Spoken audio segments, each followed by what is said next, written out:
федератсияҳои варзишии тоҷикистон ҳамасола бо татбиқи нақшаҳои нав, барномарезиҳои ҷадид ва ташаббусҳои созанда талош мекунанд то варзиши кишварро ба сатҳи баландтар бароранд ва дастовардҳои назаррасро ба даст биёранд. дар ин замина соли сипаришуда барои федератсияи шоҳмоди тоҷикистон яке аз солҳои пурбарор ва хотирмон маҳсуб меёбад. дар тамоми сол федератсия фаъолияти худро дар самтҳои асосӣ рушди шоҳмод дар байни наврасону ҷавонон, баланд бардоштани маҳорати варзишгарон, омода намудани мураббиёни соҳибтаҷриба ва баргузор намудани мусобиқаҳои сатҳи миллӣ ва байналмилалиро ба роҳ монданд. бо ташаббуси федератсия ва дастгириҳои ҳукумати мамлакат дар баробари мусобиқаҳои дохилӣ як қатор аз сабқатҳои байналмилалӣ баргузор гардиданд, ки дар онҳо беҳтарин шоҳмодбозони дохиливу хориҷӣ ширкат варзиданд.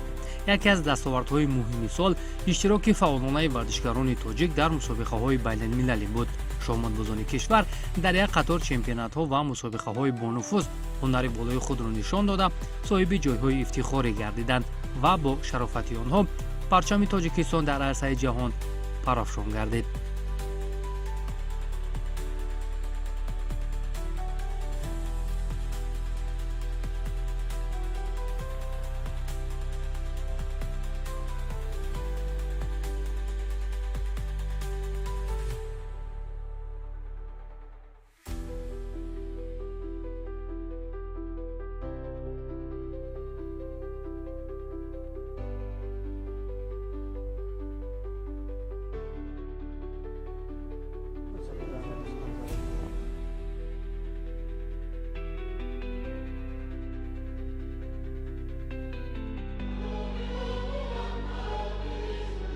дар оғози соли 2026 федератсияи шоҳмоди тоҷикистон дар як маросими тантанавӣ натиҷаҳои фаъолияти худро дар соли 2025 ҷамъбаст намуда беҳтарин варзишгарон, мураббиён ва фаъолони соҳаи шоҳмодро қадршиносӣ карданд.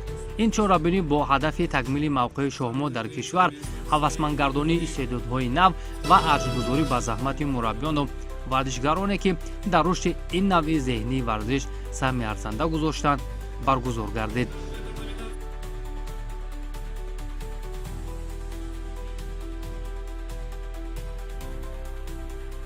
ҳоло албатта дар назди мо муовини раиси федератсияи шоҳмоди тоҷикистон илҳомҷон юнусов ҳастанд ва мо мехоҳем ки акнун чанд ҷумлае дар бораи муваффақиятҳои соли 2025 ва чӣ фарқкунанда буд дар соли 2024 ва умуман чӣ рӯйдодҳои нав дар федератсия ба миён омад.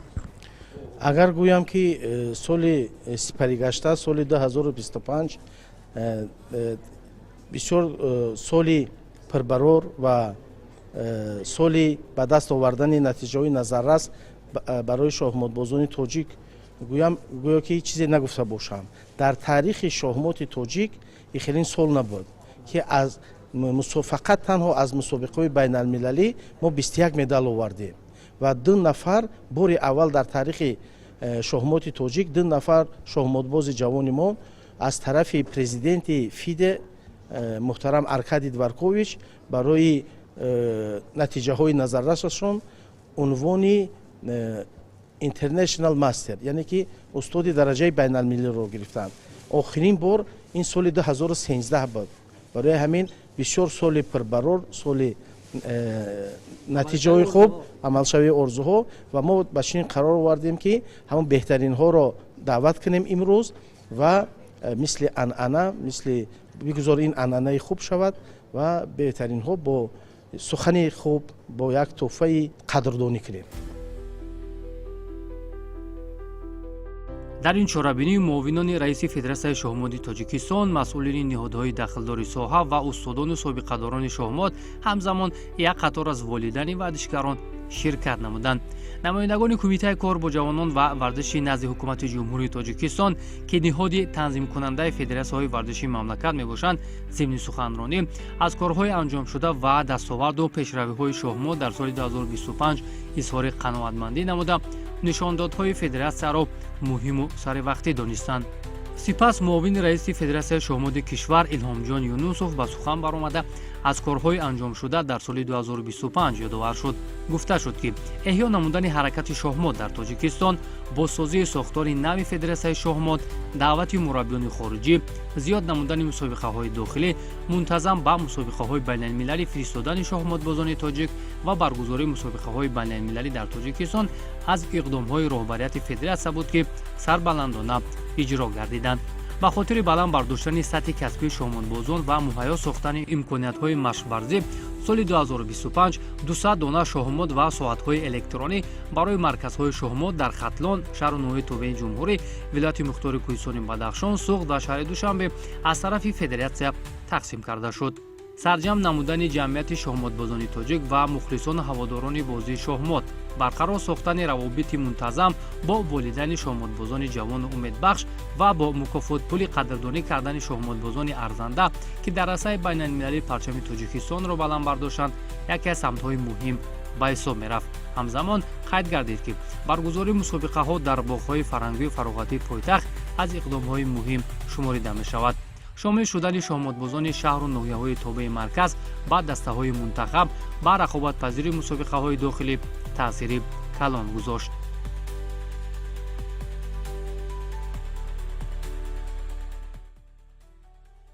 дар соли 2025 беҳад дастовардҳои комил буд. аз мусобиқаҳои ҷумҳуриявӣ ва мусобиқаҳои чемпионатҳои ҷумҳуриявӣ шогирдои мо хеле ҷои намоёнро гирифтанд.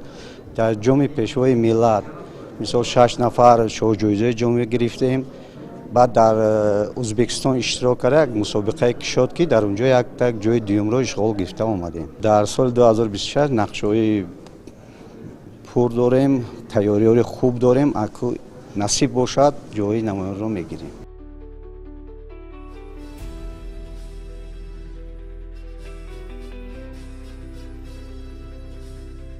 мутобиқ ба баргузории чорабинии мазкур, қабл аз қадршиносии беҳтаринҳои соли 2025 нахуст ғолибони мусобиқаи анъанавии зимистони Душанбе, ки ҳамасола дар фасли зимистон баргузор мешавад, медалу ҷоизаҳои худро гирифтанд. ёдовар мешавем, ки мусобиқаи зимистони Душанбе яке аз ҷолибтарин сабқатҳои дохилӣ барои шоҳмотбозон ба ҳисоб рафта, пайваста рақобатпазирӣ дар он дида мешавад ва яке аз чорабиниҳое ба шумор меравад, ки барои шоҳмотбозони навкор роҳкушоӣ ба мусобиқаҳои бузург аст. дар ин мусобиқа шоҳмотбозони аз 8 то 20 сола ширкат намуда барои касби мақомҳои ифтихорӣ талош намуданд, ки нафарони арзанда муваффақ шуданд. соли 2025 ба ман хеле хуб буд, барои ин ки ман дар мусобиқаҳои шаҳрӣ ва ҷумҳуриявӣ ҷои аввал гирифтам. ман аллакай 5 сол шоҳмот дар мусобиқаҳо иштирок мекунам.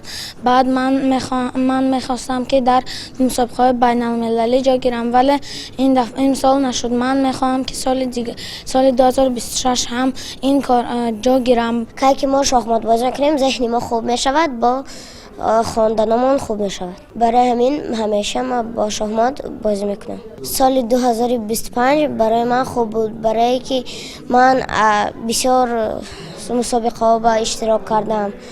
ҷои якум бисёр гирифтам. агар ман ҷои якум гирам, ман хурсанд мешавам. ҷои дуюмам гирам, хурсанд мешавам. не ки ҷои сеюм гирам, хурсанд намешавам.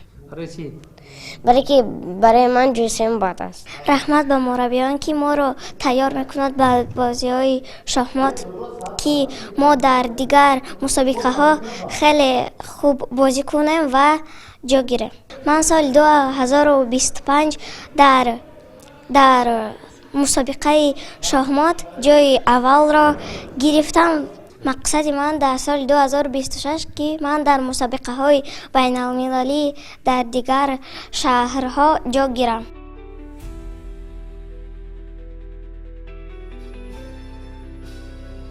дар ҷараёни чорабинии мазкур беҳтарин шоҳмотбозони сол аз рӯи натиҷаҳои ба даст оварда бо сипосномаҳо қадршиносӣ шуданд, ки ин раванд боз ҳам метавонад дар самти ҳавасмандсозии варзишгарон нақши калидӣ дошта бошад. тибқи нақшаҳои тарҳрезешуда беҳтаринҳои сол ба тариқи овоздиҳӣ дар сомонаҳои Федератсияи шоҳмоти Тоҷикистон ва таҳлилҳои мураббиён интихоб шуданд, ки ҳоло тариқи ҷадвал онро манзури шумо мекунем.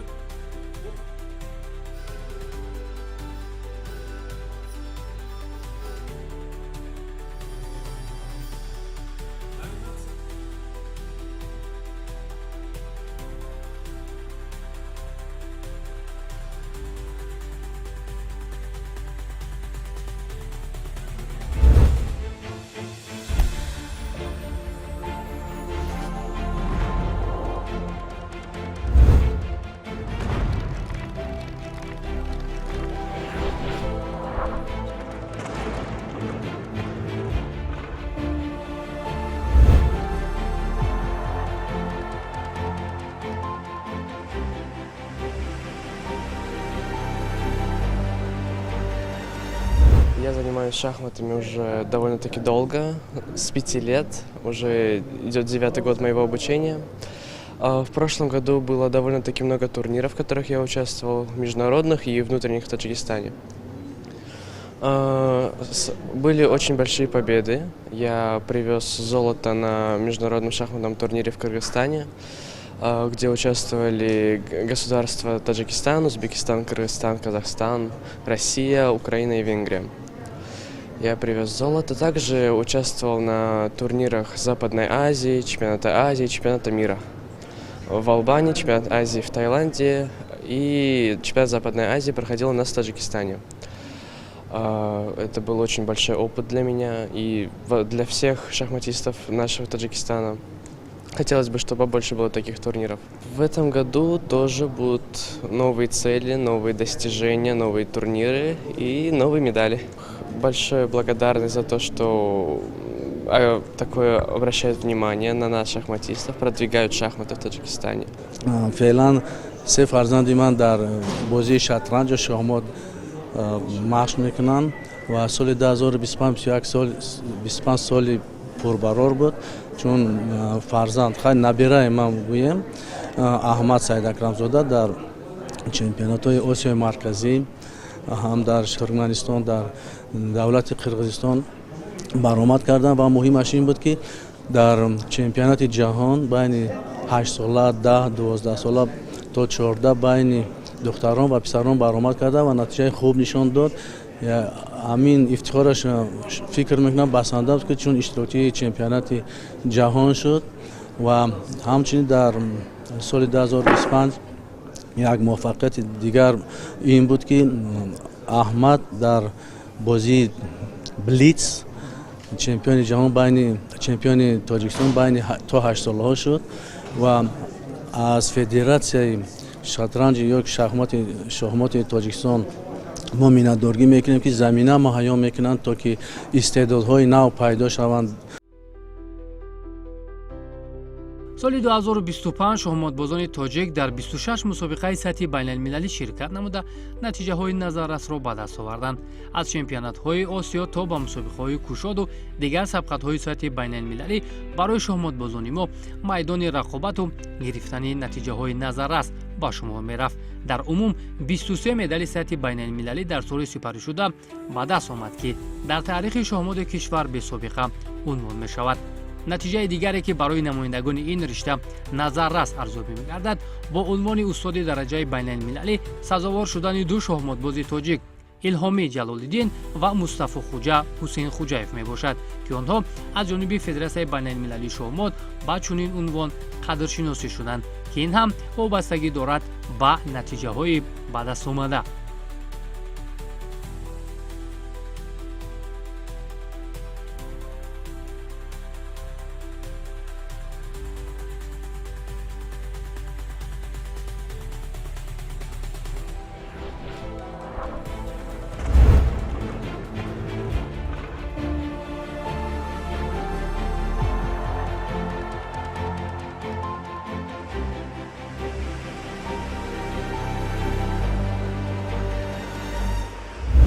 барои ба даст овардани натиҷаҳо корҳои мушаххас бояд анҷом дода шавад, барномаҳои мушаххас ва дастгириҳо.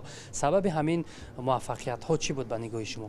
ба фикри ман ин албатта фаъолияти роҳбарияти федератсия ва баъд як равобити бисёр хуб пеш аз ҳама бо мақомотҳои ваколатдор дар риштаи варзиш, пеш аз ҳама кумитаи кор бо ҷавонон ва варзиши назди ҳукумати ҷумҳурии тоҷикистон, раёсати кор бо ҷавонон ва варзиш шаҳри душанбе, баъд аз он албатта дастгирии сарпарасти мо, сарпарасти кулли мо, гурӯҳи ширкатҳои коиноти нав ва имсол соли гузашта ман хаёл мекунам ки мо тавонистем бо як робитаи мустаҳкам бо волидайни шоҳмотбозон бе онҳо ин амалӣ намешуд, бе саъю кӯшиши онҳо, бе таваҷҷӯҳи онҳо ба фаъолияти фарзандонашон ин амалӣ намегашт. ман хаёл мекунам ки анамин чор, яъне ки равобит бо мақомоти ваколатдор, сарпарасти кул ва волидайн.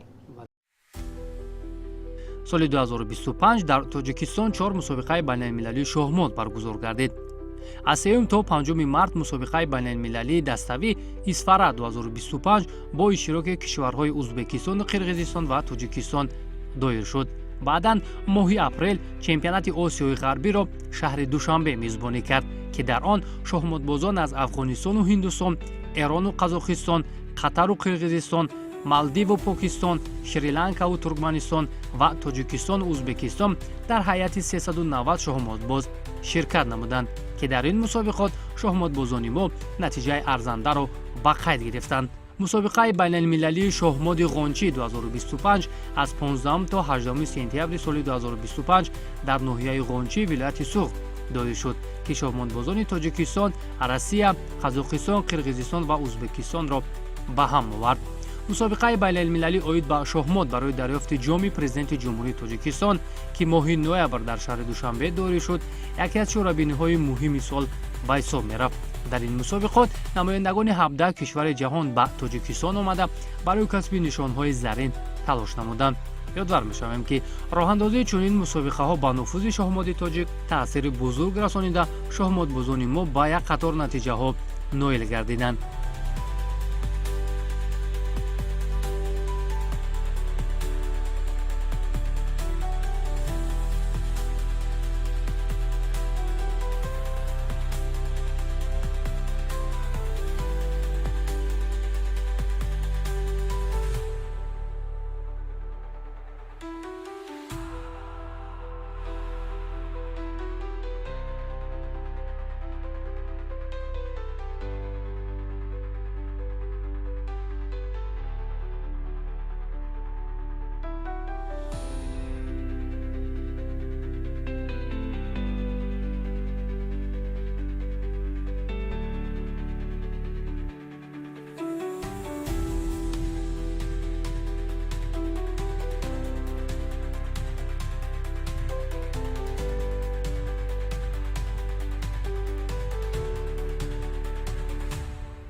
қадршиносии мураббиён ба он шахсиятҳое ки дар рушди шоҳмот саҳми арзанда доранд метавонад ҳамчун нишонаи арзгузорӣ ба хизматҳои онҳо бошад. як қатор аз мураббиёну саҳмгузорони риштаи шоҳмот имрӯз қадршиносӣ шуданд, ки ин раванд барои насли наврас метавонад ангезаи иловагӣ бахшад.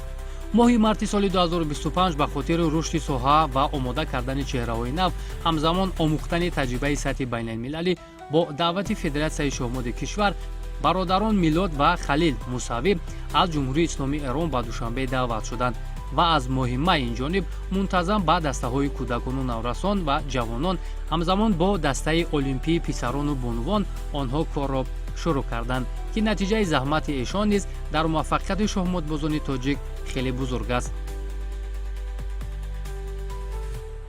در سالی که من اومدم مشاهده کردم که امکانات بسیار خوبی برای شطرنج تاجیکستان فراهم شد، از ساختمون بسیار خوب و مستقل برای شطرنج تا امکانات میز، صفحه و ساعت شطرنج و همچنین مسابقات بسیار خوب. یعنی اون پتانسیل اولیه و اون بستر اولیه فراهم شد.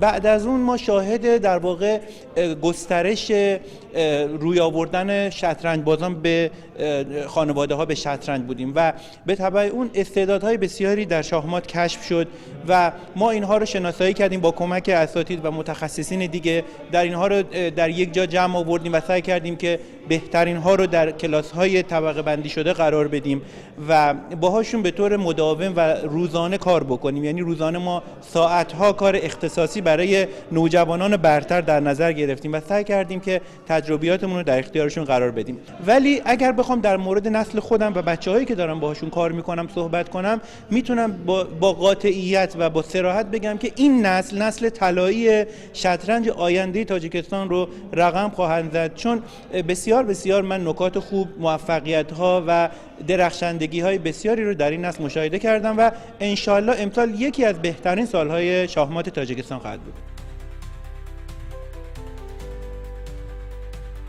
дар умум маросими ҷанбастии сол ҳамчун майдони таҳлили дастовардҳо ва муайян намудани вазифаҳои оянда пешбинӣ шуда метавонад ба рушди ин варзиши зеҳнӣ заминаи мустаҳкам гузорад. ман дар ин номинатсия беҳтарин шоҳмотбоз то 16 сола муаррифӣ гардидам ва хеле хурсандам, ки خیلی خوشحالم که در این نامیناسیون اشتراک کردم. سال 2025 من در مسابقه‌های شهری و جمهوریوی اشتراک کردم. در شهری سزاوار جای نمایان گشتم و در جمهوریه باشه سزاوار جای اول گشتم و میخوام که همین طور که در جمهوری خودم جای نمایان رو میگردم در دیگر دولت ها هم جای نمایان رو گشته و پرچم خودم رو بلند بردارم.